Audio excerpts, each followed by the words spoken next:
Culture کے، ثقافت کے، تو بشار میں ہوئی اور ہیریٹیج آج کے، ہم تو بات میں کرنے جا سمجھتا ہوں رہے کہ ہیں یہ ایک ہمارے اوپر بڑا فرض ہے ایک اہم موضوع پر کہ ہم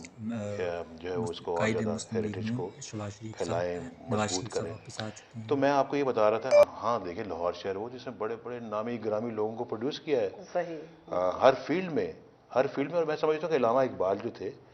گو سیالکوٹ میں پیدا ہوئے، لیکن ان کا بہت زیادہ زندگی کا عرصہ جو ہے وہ لاہور میں گزرا ہے، اور کتنا انہوں نے جو ہے اس میں نام کمایا۔ اسی طرح سے اور بہت سارے، میں اب کس کس کا نام لوں، لیکن میں آپ کو کہنا یہ چاہتا تھا کہ وہ والد کی بات کر رہے جا تھے رہے، آپ؟ اس کے بعد قرآن پڑھنے کے بعد پھر وہ جاتے تھے لارنس گارڈن، اس وقت لارنس گارڈن کہتے تھے باغ جناح کو، یا یہ باغ جناح کا پہلا نام تھا، بالکل اور انہوں نے ہمیں ضرور ساتھ لے کے جانا، اور رات 3:30 بجے ہمیں رات کو اٹھاتے تھے وہ، اور اگر ہم نہیں اٹھتے تھے نا تو وہ ہمارے اوپر پانی پھینکتے تھے، پانی پھینک کے جگاتے تھے آپ پانی کو؟ پھینک کے جگاتے تھے، اور پھر ان کے ساتھ ہم گاڑی میں، کار میں بیٹھ کے پھر ہم لارنس گارڈن جاتے تھے۔ وہ پورا 1.5 گھنٹہ وہاں جا کے ایکسرسائز کرتے تھے، اور پھر لارنس گارڈن کی ایک مسجد ہے، آپ نے بھی دیکھی ہوگی، جی بالکل، جو وہ پہاڑی کے بالکل ساتھ بنی ہوئی ہے، وہاں پھر وہ نماز پڑھتے تھے با جماعت، اور پھر ہمیں بھی ساتھ پڑھاتے تھے،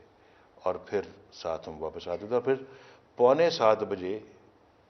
گھڑی کے ٹائم کے مطابق، اگر گھڑی کا ٹائم ٹھیک کرنا ہو تو ان کو دیکھیں کہ کتنے بجے دفتر پہنچتے، 6:45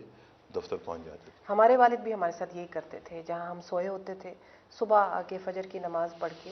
اور پھر وہ ترنم سے درود تاج پڑھا کرتے تھے، صاحب التاج والمراج والبراق والعلم، ساری وہ اس طرح اتنی خوبصورتی سے ایک لے میں پڑھا کرتے تھے۔ اور میاں صاحب اس وقت ہم کڑوٹیں لیتے تھے اور کہتے تھے یہ اب ہم نے صبح اسکول بھی جانا ہے، اب صبح اتنی جلدی انہوں نے ہمیں لیکن یاد اسی بنا پہ ہوا، اور ابھی بھی جب درود تاج سننے کو ملتا ہے تو آنکھوں میں آنسو آ جاتے ہیں۔ بے شک، بے تو شک۔ آپ خوش قسمت تھے کہ آپ کو اس طرح کی ایک اٹھان ملی، اور اس طرح کے والد ملے جن کو اتنا شوق تھا کہ میرے بچے بھی اسی طرح میرے ساتھ اس چیز میں شامل ہوں۔ تو وہ پھر عادتیں زندگی بھر ساتھ رہیں؟ ساتھ رہتی ہیں، ساتھ رہیں؟ ساتھ رہتی ہیں، رہیں۔ اور ہم آج کل کے لوگوں کو دیکھیں، بہت اکثر ایسے ہوتے ہیں، اکثر تو نہیں میں کہتا، لیکن ہے ایسے لوگوں کی تعداد جو دوپہر کے 12 بجے اٹھتے ہیں، 1 بجے اٹھتے ہیں، صحیح، اور ہم ہیں وہ جو صبح صبح اٹھتے ہیں ابھی بھی، اور وہ عادت زندگی کا ایک معمول بن گئی ہے۔ تو میں سمجھتا ہوں کہ بہت بڑی بات، انہوں نے ہمیں بھی ڈسپلن سکھایا۔ مجھے میرے والد صاحب یہ کہا کرتے تھے کہ نواز، میں نے اپنی زندگی میں وہ ایسا دن نہیں دیکھا کہ میری آنکھ اس وقت کھلی ہو جب کہ سورج نکلا ہو، آج تک نہیں دیکھا۔ یعنی سورج نکلنے سے پہلے انہوں نے اٹھنا ہے۔ یہ کئی دفعہ انہوں نے مجھے یہ بات کی، بلکہ شہباز کو بھی کہی ہے، ہماری پوری فیملی اس بات کو جانتی ہے، تو میاں صاحب اتنا اور پیار، ہمارے گھر میں، اور وہ مجھ سے ہمیشہ اردو میں بات کرتے تھے، ہم اردو میں ان سے اچھا، بات، دس از ویری انٹرسٹنگ۔ والدہ صاحبہ سے ہم پنجابی میں بات کرتے ہیں، صحیح، اور ان سے اردو میں بات کرتے تھے، اور وہ میری والدہ صاحبہ سے اردو میں بات کرتے تھے، والدہ صاحبہ ہمیشہ ان کو پنجابی میں جواب دیتی تھی۔ آپ کے یہاں بھی اسی طرح ہی ہوتا ہمارے تھا؟ یہاں بھی ایسی تھا، مگر یہ آپ کی جو ریلیشن شپ تھی اپنے والد صاحب کے ساتھ، یہ تو پھر برقرار رہی۔ جب آپ پرائم منسٹر 2 دفعہ بنے تو آپ کے سب سے زیادہ قریبی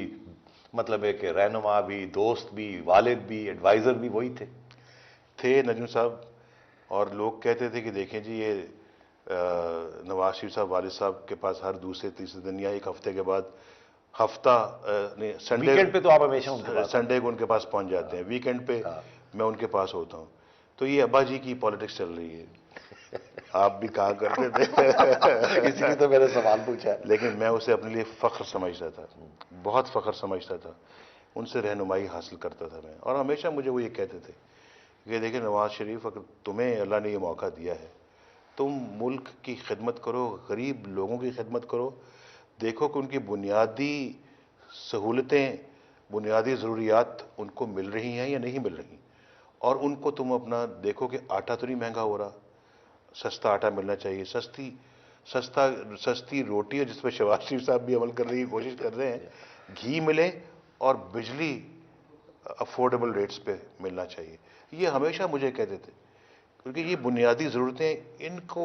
بہم پہنچنا چاہیے ان کے پاس۔ قطع کامیاب میاں صاحب، میں ابھی ایک بریک لے رہا ہوں، ناظرین ہمارے ساتھ رہیے گا، ہم فوراً واپس آ رہے ہیں ابھی۔